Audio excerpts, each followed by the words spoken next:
یہاں تک کہ آپ رضی اللہ عنہ کی ایک آنکھ کو سخت نقصان پہنچایا۔ پیوند لگی ہوئی پرانی چادر پہن کر مسجد میں داخل ہوئے تو آپ کی یہ کنڈیشن دیکھ کر نبی پاک اور صحابہ کرام کی آنکھوں میں آنسو بھر آئے۔ زندگی آسانی سے کٹ رہی تھی مگر پھر بھی موت کو دعوت دے دی کیوں؟ اتنے عظیم مرتبے والے صحابی نے کون سا ایسا فیصلہ کیا جو ان کی جان کے لیے خطرہ بنا اور کیوں کیا؟ السلام علیکم ورحمۃ اللہ وبرکاتہ۔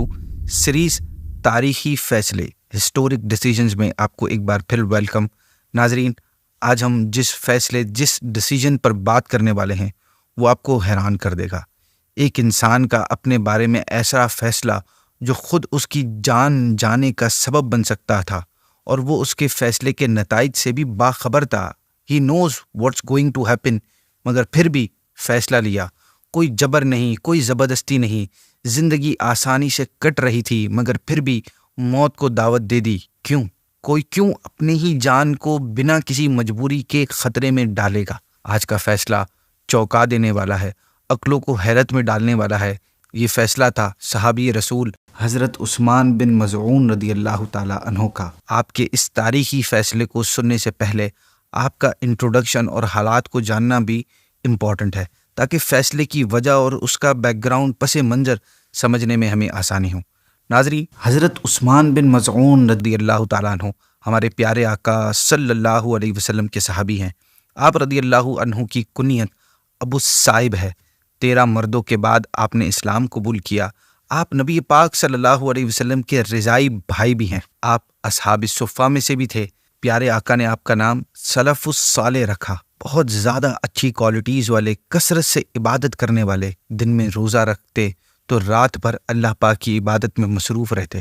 آپ کی سادگی کا عالم یہ تھا کہ ایک مرتبہ آپ رضی اللہ تعالیٰ عنہ پیوند لگی ہوئی پرانی چادر پہن کر مسجد میں داخل ہوئے تو آپ کی یہ کنڈیشن دیکھ کر نبی پاک اور صحابہ کرام کی آنکھوں میں آنسو بھر آئے۔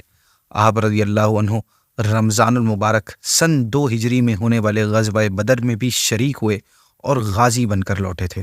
اتنی اعلیٰ صفات اور اتنے عظیم مرتبے والے صحابی نے کون سا ایسا فیصلہ کیا جو ان کی جان کے لیے خطرہ بنا اور کیوں کیا؟ جب کفار مکہ نے مکے میں مسلمانوں پر ظلم و ستم کے پہاڑ توڑ کر مکے میں ان کا جینا مشکل کر دیا تھا تو صحابہ کرام علیہم الرضوان کو نبی پاک صلی اللہ علیہ وسلم کی بارگاہ سے ایک پرامن ملک حبشہ کی جانب ہجرت کی اجازت ملی۔ لہٰذا اعلان نبوت کے 5ویں سال 11 مرد اور 4 خواتین نے ملک حبشہ کی جانب پہلی ہجرت کی۔ اس قافلے کے سالار حضرت عثمان بن مظعون رضی اللہ تعالیٰ عنہ تھے۔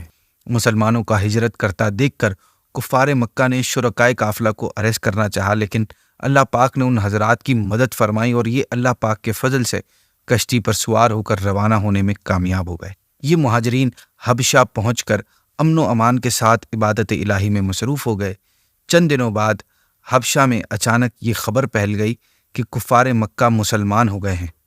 جیسے ہی یہ سنا صحابہ کرام نے تو وہ مکہ لوٹ آئے، مگر یہاں آ کر پتہ چلا کہ وہ خبر غلط تھی۔ اب ان میں سے بعض پھر حبشہ چلے گئے اور کچھ مکے میں ہی چھپ گئے۔ دے ہڈ دیم سیلف، مگر کفار مکہ نے انہیں کسی طرح ڈھونڈ نکالا اور تکالیف کا یہ ایک نہ رکنے والا سلسلہ پھر سے شروع ہو گیا۔ حضرت عثمان بن مظعون بھی انہی واپس آنے والوں میں سے اور واپس حبشہ نہ جانے والوں میں سے تھے، مگر آنے کے بعد آپ پر پھر ظلم و ستم شروع نہیں ہوئے، کیونکہ آپ نے حبشہ سے واپس آ کر ولید بن مغیرہ کی امان اور پناہ حاصل کر لی تھی۔ ناظرین، امان حاصل کرنا اور پناہ لینے کا مطلب یہ ہوتا تھا کہ کسی شخص کی حفاظت میں آ جانا، اور یہ شخص ایسا ہوتا تھا تو جو دشمن کے نزدیک بڑا ہوتا تھا اور اس کی دشمنی نقصان دہ ہوتی تھی۔ پناہ دیے ہوئے شخص کو نقصان پہنچانا پناہ دینے والے کو نقصان پہنچانے کے برابر سمجھا جاتا تھا۔ اب آپ رضی اللہ عنہ نے جس کی پناہ حاصل کی تھی، یعنی ولید بن مغیرہ کی، وہ کفار مکہ میں اثر و رسوخ رکھنے والا بڑا امپورٹنٹ اور پاورفل آدمی تھا۔ اس کی امان دیے ہوئے انسان پر ہاتھ ڈالنا آسان نہیں تھا۔ اسی وجہ سے کفار مکہ میں سے کسی کی ہمت نہ ہوئی کہ وہ آپ رضی اللہ تعالیٰ عنہ کی طرف آنکھ اٹھا کر بھی دیکھے۔ آپ کی زندگی کے دن سکون سے گزر رہے تھے، مگر آپ رضی اللہ عنہ نے جب دیکھا کہ میں تو امان پا کر راحت و آرام سے اپنی صبح و شام گزار رہا ہوں، لیکن میرے ساتھی، میرے مسلمان بھائی دیگر صحابہ کرام علیہم الرضوان کے ساتھ سخت تنگی اور مصیبت سے دوچار ہیں، تو آپ رضی اللہ عنہ نے فرمایا کہ اللہ عز و جل کی قسم مجھے یہ پسند نہیں کہ میں ایک مشرک کی امان میں رہ کر راحت و آرام پاؤں اور میرے ساتھی مصیبت و مشقت میں زندگی گزاریں۔ لہٰذا آپ نے اپنی اس ایمانی حرارت کی وجہ سے ولید بن مغیرہ کی امان واپس لوٹانے کا فیصلہ کیا۔ چنانچہ آپ نے ولید بن مغیرہ کے پاس گئے اور اس سے فرمایا کہ میں تیری امان تجھے لوٹاتا ہوں۔ وہ حیران ہوا اور اس نے آپ سے پوچھا کہ میری قوم میں کے کسی فرد نے تمہیں تکلیف پہنچائی ہے؟ آپ نے فرمایا نہیں، بلکہ میں اللہ عز و جل کی پناہ پر راضی ہوں اور مجھے اس کے علاوہ کسی کی پناہ پسند نہیں ہے۔ ولید بن مغیرہ نے کہا کہ جس طرح میں نے تمہیں اعلانیہ امان دی تھی، اسی طرح تم اعلان کر کے میری امان واپس لوٹاؤ۔ چنانچہ ایک کراؤڈ کو جمع کیا گیا، لوگوں کو جمع کیا گیا، اور ایک مجمع میں جا کر آپ رضی اللہ عنہ نے فرمایا کہ ولید بن مغیرہ اپنی امان کو پورا کرنے والا ہے، لیکن مجھے پسند نہیں کہ میں اللہ عز و جل کے سوا کسی کی امان میں رہوں، لہٰذا میں نے اس کی امان اسے واپس کی۔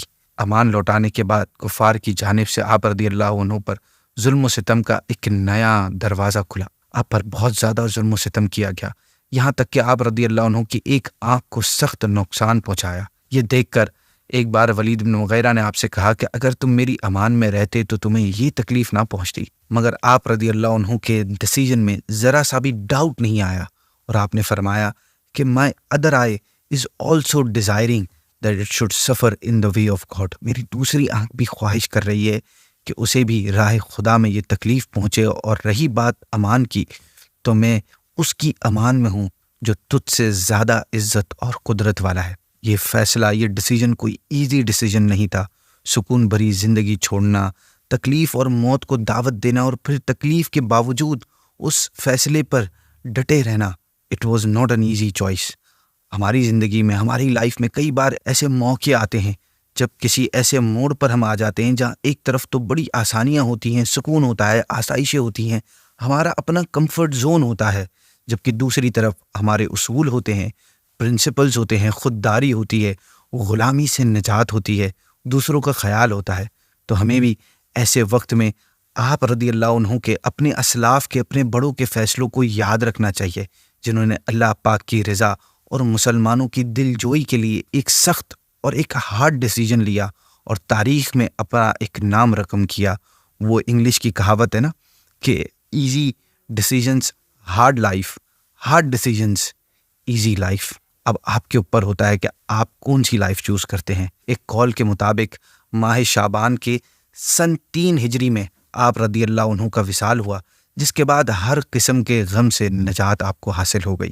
وصال کے بعد پیارے آقا صلی اللہ علیہ وسلم نے آپ کے رخسار کا بوسہ لیا اور پھر رونے لگے، یہاں تک کہ پیارے آقا کی مبارک آنکھوں سے مبارک آنسو بہہ کر آپ کے رخسار پر گرنے لگے۔ یہ دیکھ کر صحابہ کرام بھی اپنے اوپر قابو نہ رکھ سکے اور بے اختیار رونے لگے کہ پیارے آقا صلی اللہ علیہ وسلم نے فرمایا، اے ابو صاحب، تم اس دنیا سے یوں چلے گئے کہ تم نے اس کی کسی چیز سے کچھ نہ لیا۔ پیارے آقا نے آپ کی نماز جنازہ ادا فرمائی۔ آپ وہ پہلے صحابی ہیں جن کو جنت البقیع میں دفن کیا گیا۔ تدفین کے بعد آپ نے ایک شخص کو ایک بڑا پتھر لانے کا حکم دیا، لیکن وہ اکیلا اس پتھر کو اٹھا نہیں سک رہا تھا۔ یہ دیکھ کر آپ خود صلی اللہ علیہ وسلم ادھر تشریف لے گئے اور اپنی آستینیں چڑھا کر اس پتھر کو اٹھایا، پھر اپنی رحمت بھرے ہاتھوں سے آپ رضی اللہ عنہ کی قبر پر اسے لگایا تاکہ اس پتھر کی وجہ سے آپ کی قبر کی پہچان ہو سکے۔ سبحان اللہ۔ اسی کے ساتھ آج کی ایپیسوڈ کو اینڈ کرتے ہیں۔ آپ سے پھر ایک نئے ایپیسوڈ میں نئے فیصلے کے ساتھ ملاقات ہوگی۔ السلام علیکم ورحمۃ اللہ وبرکاتہ۔